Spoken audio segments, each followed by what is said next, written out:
Hey guys, welcome back to another episode. And on today's episode, myself and Julian are going to talk about a console that we both like collecting for, A, because it's cheap, and B, he got me into it, you jerk. We're going to talk about Dreamcast 2.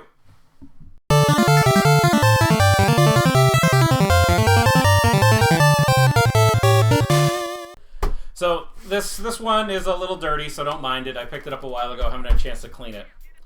But in my eyes and Julian's, this is literally the extension of what the Dreamcast is. Yeah. Like, if you've seen this controller, that looks like the Dreamcast, my dude.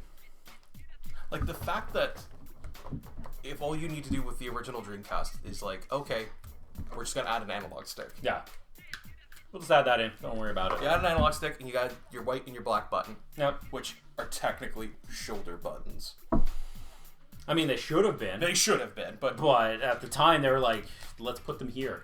Right underneath my thumb. I do have a theory about that, though, as to why they were doing that, because I think they didn't want to, like, touch on the Sony situation, because Sony had the L1, L2, R2, Probably. Because Nintendo only had left, right, and Z. Yeah, the only other one. Double triggers hadn't been solidified yet. Back in the ancient days of the gaming trigger. We only had one trigger, and that's how we liked it. Damn it, you don't need two fucking analog sticks. You need one. That's why the Dreamcast had one. That would hit Uno.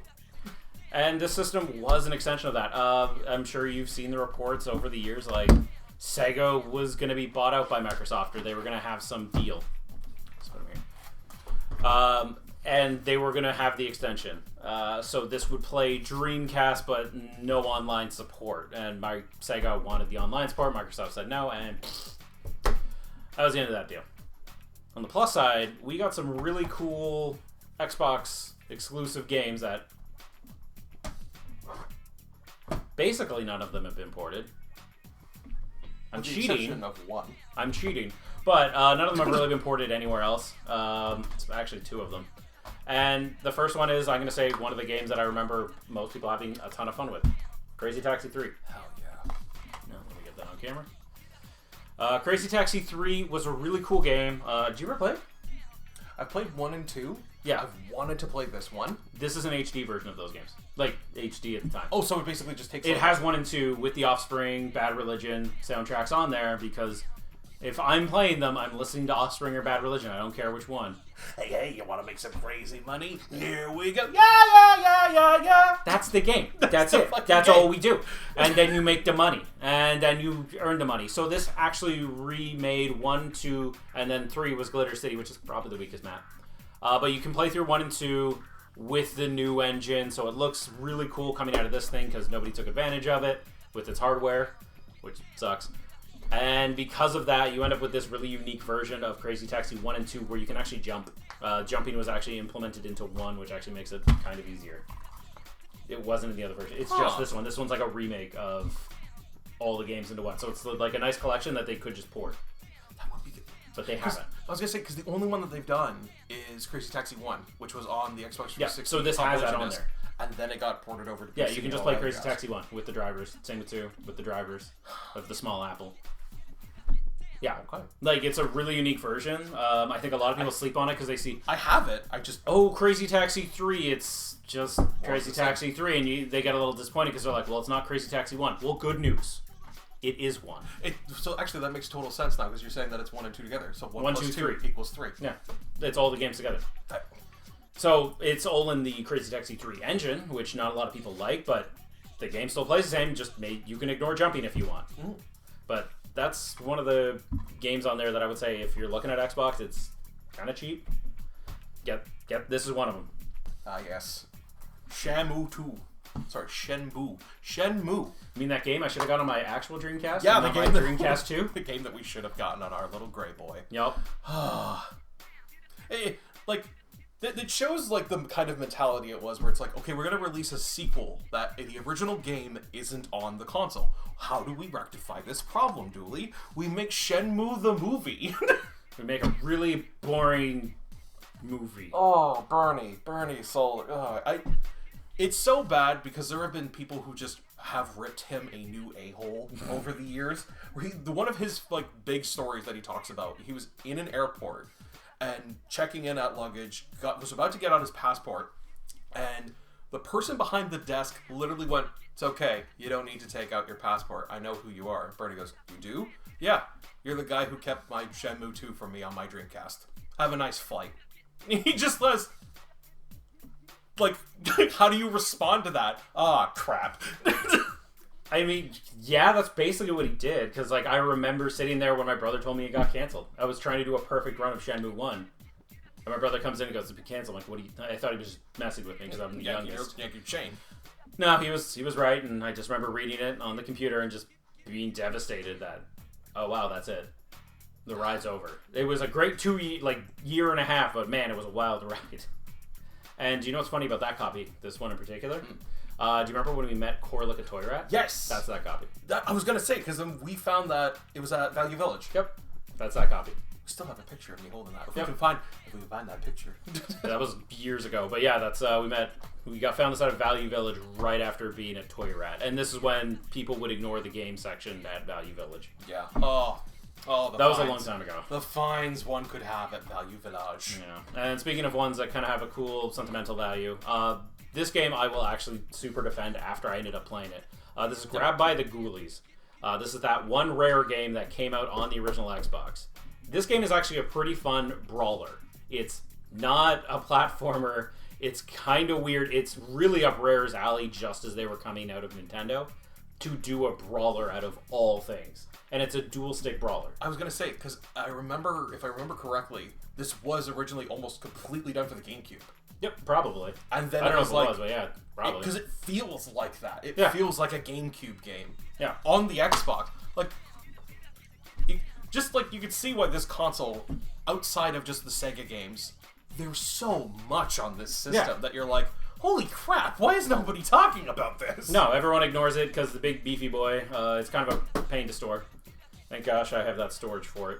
But people just mod it, so nobody really collected the games, I guess. Yeah, and now, like, with all the different mods that have happened for the console, oh my god, we can go over that when we're done talking about the misconception about the console, and I will say this because I just worked Anime North, people still think this console is kind of weak. Telling people how it brute forces, let's just say, Def Jam 5 for New York.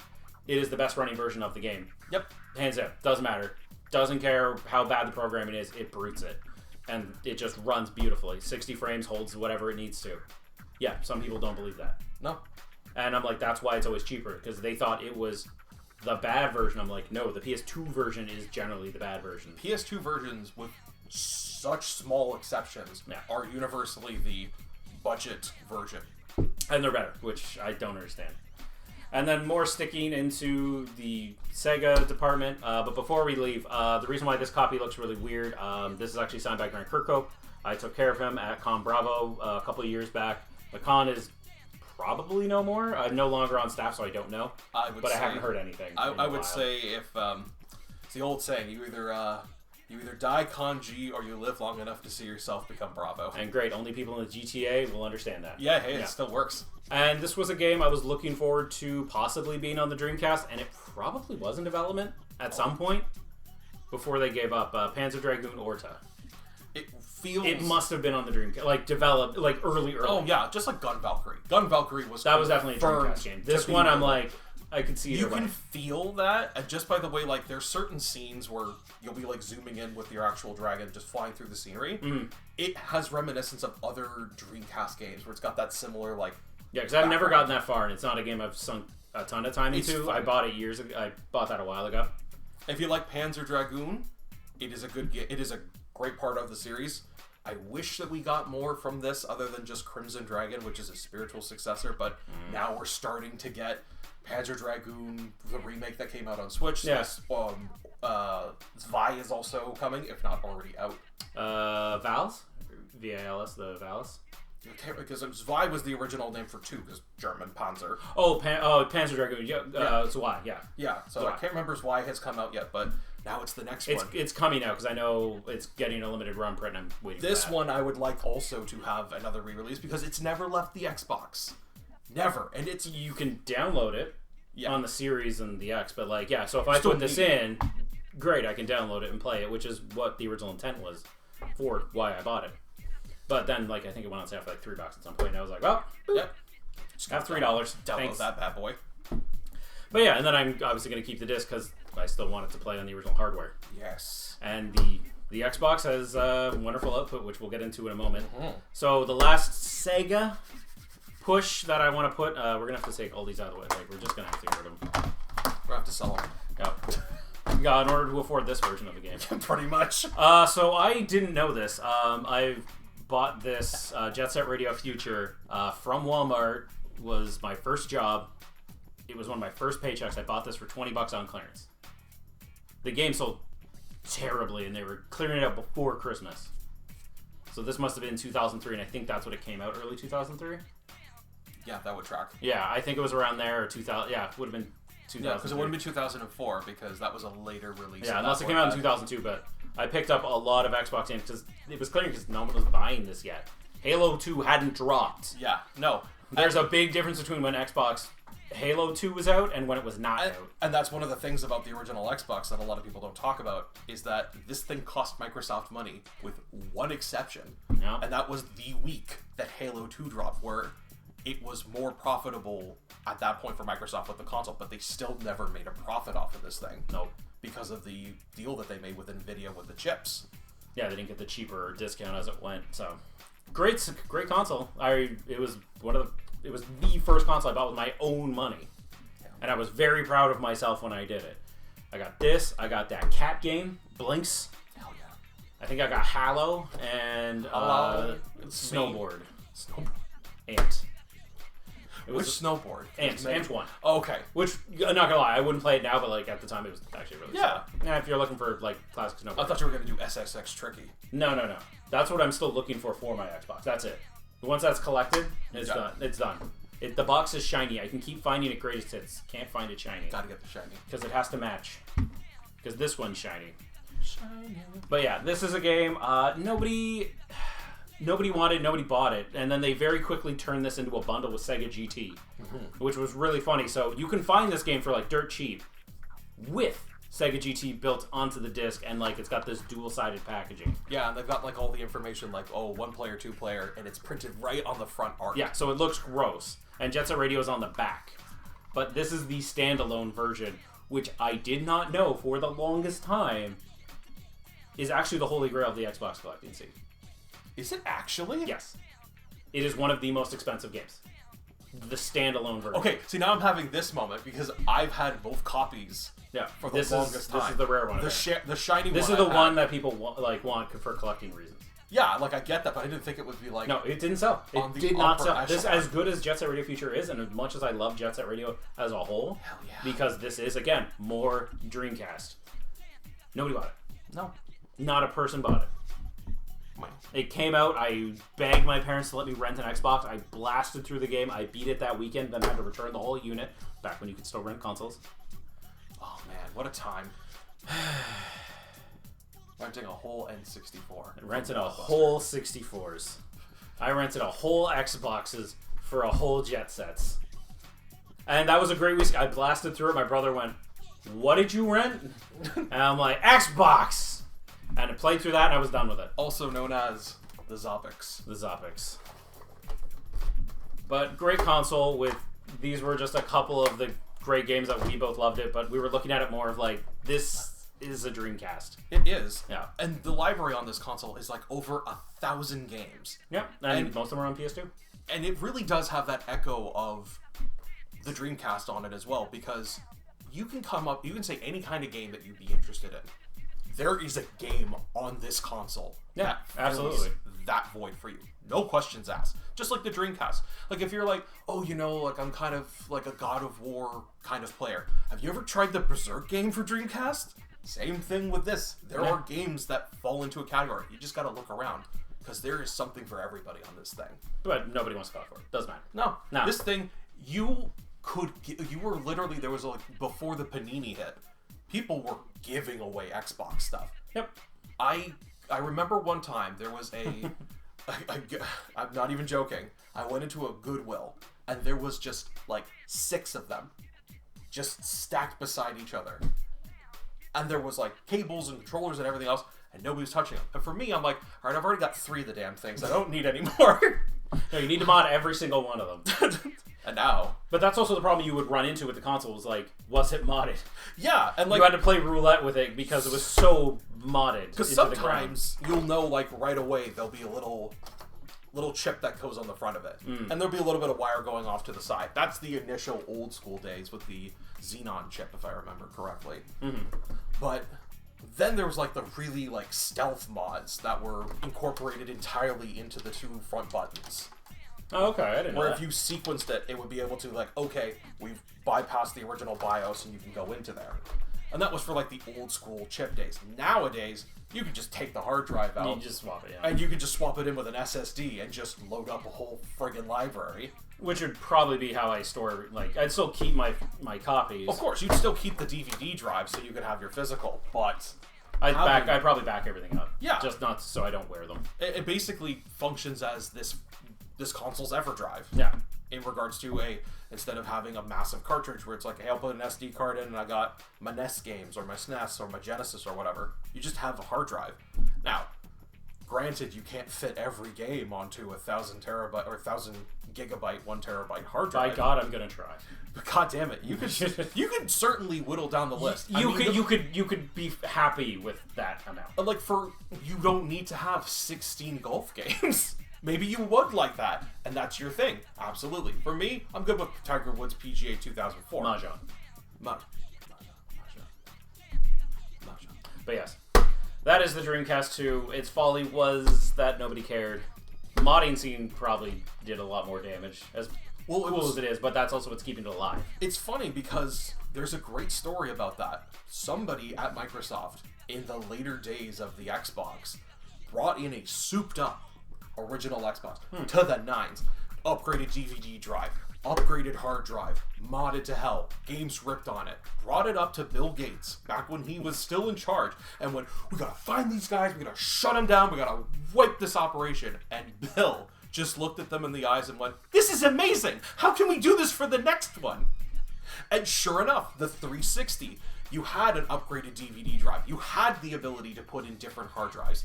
They made it a more elegant look. Unfortunately, that ended up causing problems because they were trying to appeal to the Japanese market. But there was a revision that came later to that. And it's funny, the 360, as much as we call this the sequel to the Dreamcast, the 360, funny enough, in Japan, is seen as the spiritual successor to the Saturn.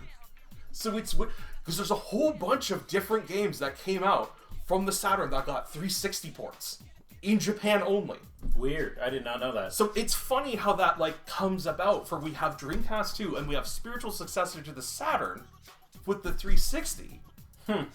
It's wild to think that way. And then the Xbox One came around and was like, love me, father. love me, father.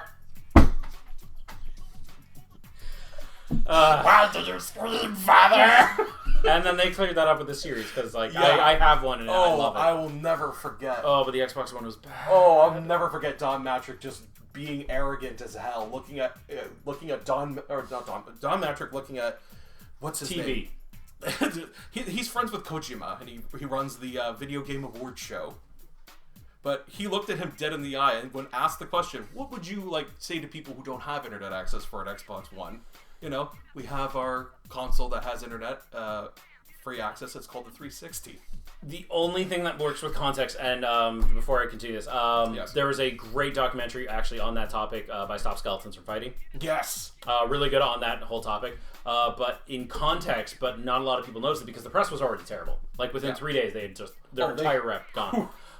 He was referring to the fact that they did release a new 360 at that time. Yeah. Unfortunately, like an Xbox One. Yeah, unfortunately, that was the wrong answer to give, and it 100% was. But that's where he was coming from, marketing. Yeah. But he botched it really bad. Unfortunately, as good as he can be, that was a rough moment for him. Ooh. But anyways, I think if we keep talking, we're just going to keep meandering and getting further and further away from the point of the Dreamcast 2 here. Such a good system. But yeah, guys, check it out. It's still relatively cheap. I have been seeing the prices go up a little. It's starting to go up. But you can still grab most things like cheap.